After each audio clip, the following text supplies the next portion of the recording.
Assalamualaikum warahmatullahi wabarakatuh. Perkenalkan, nama saya Abdul Muhi dari program studi Akuntansi Keuangan Publik.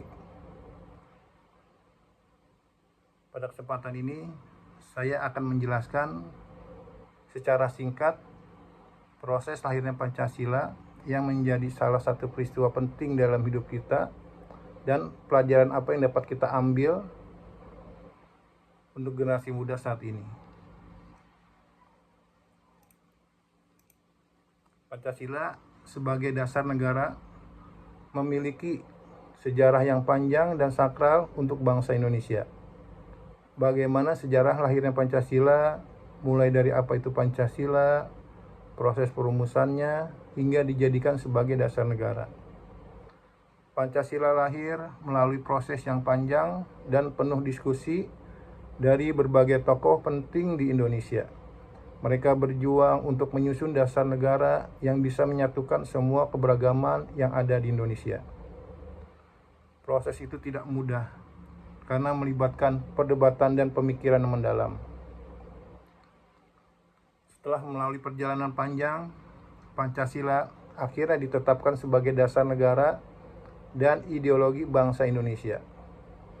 Fungsi Pancasila sangat penting karena menjadi pedoman dalam kehidupan bernegara dan berbangsa. Pengertian Pancasila secara etimologis berasal dari bahasa Sanskerta. Kata panca berarti 5 dan sila berarti dasar atau prinsip. Jadi Pancasila adalah 5 prinsip utama yang menjadi fondasi dan pedoman hidup bagi kita sebagai bangsa Indonesia. Setiap sila dalam Pancasila mencerminkan nilai-nilai moral, sosial, dan politik yang diharapkan menjadi panduan bagi kita. Nilai-nilai ini menjaga agar kehidupan bermasyarakat tetap harmonis dalam keberagaman. Dengan hadirnya Pancasila, kita punya pedoman untuk menciptakan harmoni di antara berbagai suku, berbagai agama, dan berbagai budaya yang ada di Indonesia. Prinsip-prinsip ini juga menekankan pentingnya toleransi, gotong royong, dan keadilan sosial. Pancasila benar-benar jadi pilar kokoh dalam menjaga persatuan dan kesatuan bangsa kita. Saya akan menjelaskan secara singkat sejarah lahirnya Pancasila. Pancasila lahir melalui proses yang panjang dan melibatkan diskusi serta musyawarah oleh para pendiri bangsa. Gagasan tentang dasar negara Indonesia mulai muncul ketika Jepang mengalami kekalahan dalam Perang Dunia II. Saat itu, Jepang membentuk Badan Penyelidik Usaha-Usaha Persiapan Kemerdekaan Indonesia atau BPUPKI pada tanggal 29 April 1945 setelah menjanjikan kemerdekaan Indonesia. Soekarno juga menyarankan bahwa kelima sila ini bisa diringkas menjadi Trisila atau bahkan Ekasila, yaitu gotong royong yang merupakan nilai inti dari Pancasila. Setelah usulan dari para tokoh, BPUPKI membentuk sebuah panitia kecil yang dikenal sebagai Panitia 9 yang bertugas untuk merumuskan naskah dasar negara. Panitia ini terdiri dari 9 anggota, yaitu Soekarno, Muhammad Hatta, Muhammad Yamin, Ahmad Subarjo, Agus Salim, Abikusno Cokro Sujoso, Wahid Hasyim, Abdul Kahar Muzakkar, dan A.A. Maramis. Setelah diskusi dan usulan-usulan tersebut, Panitia 9 yang dibentuk oleh BPUPKI menghasilkan Piagam Jakarta pada tanggal 22 Juni 1945 yang merupakan rumusan awal dari Pancasila. Dalam Piagam Jakarta, 5 sila yang dirumuskan adalah sebagai berikut. 1. Ketuhanan dengan kewajiban menjalankan syariat Islam bagi pemeluk-pemeluknya. Kedua, kemanusiaan yang adil dan beradab. Ketiga, persatuan Indonesia.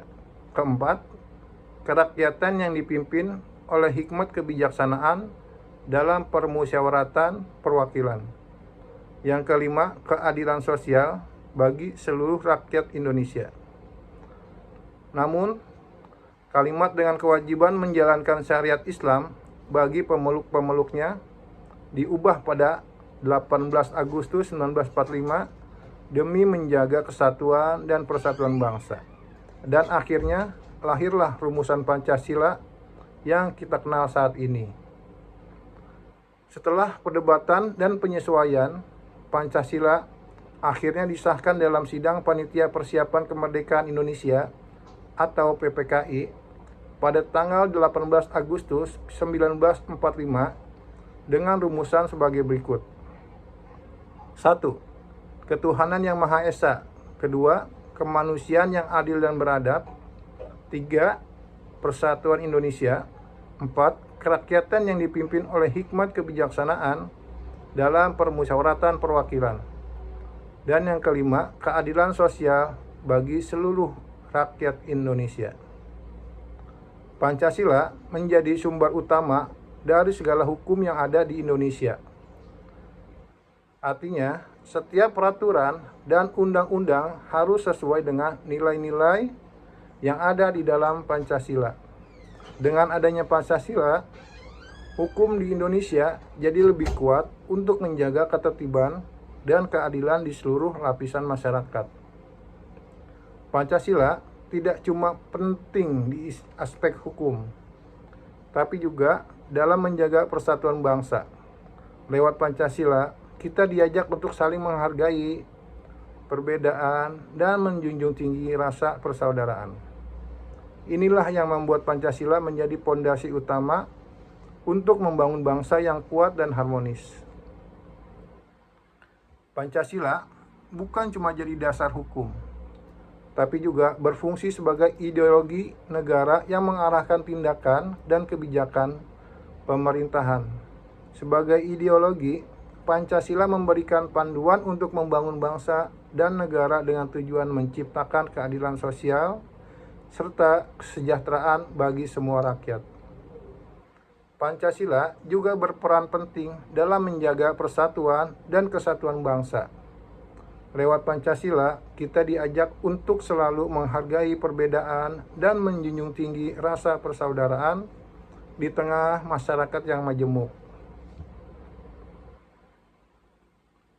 Pancasila ini membantu kita membangun bangsa yang kuat dan harmonis, di mana keberagaman bukan menjadi penghalang, tapi kekuatan. Maka dari itu, Pancasila adalah pondasi utama yang terus membimbing kita untuk membentuk Indonesia yang lebih baik.